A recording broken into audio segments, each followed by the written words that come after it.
tutaingia katika nyumba ya Bwana. Dalikana limetutawala, majoka limetutawala. Nataka nikuambie leo, toka sala ya maagano, Mungu ile seke, toka sala ya majoka, tufuate Yesu aliye hai.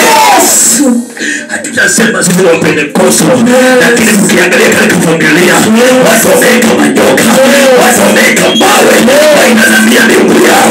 Lazima tumwambie Bwana, sisi tumeokoka. Waliookoka wanampenda Mungu, waliookoka wanamwelewa Mungu wao, waliookoka wanaelewa Jehova, wanaelewa mamlaka yake, wanaelewa ushindi wake. Na kama wanamwelewa, lazima wamtafute.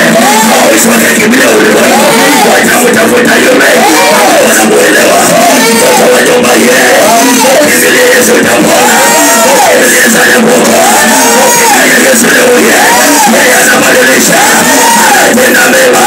Haipaswa madhabahu, Bwana akashangaa, watu katika haipaswa madhabahu, haipaswa madhabahu.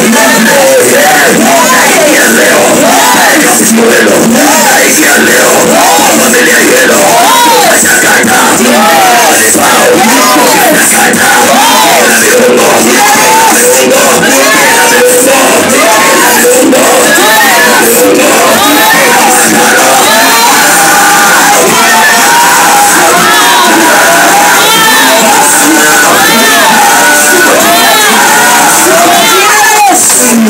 watoto wenye fahari wanauona wema wa Bwana, wanaona ushindi wa Bwana, wanaona mamlaka ya kibali ya Bwana.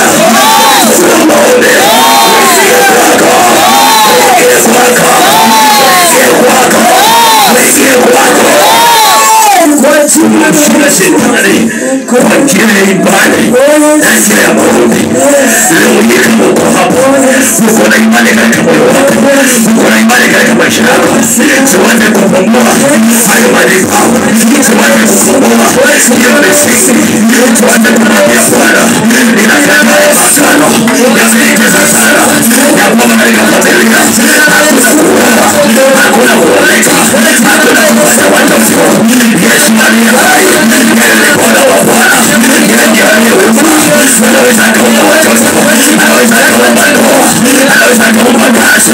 Ninaomba siku ya leo aupe jambo jipya katika maisha yako, afanye mbegu mpya katika maisha yako. Sipe kuna mateso, sipe kuna kufungwa, sipe kuna kukataliwa.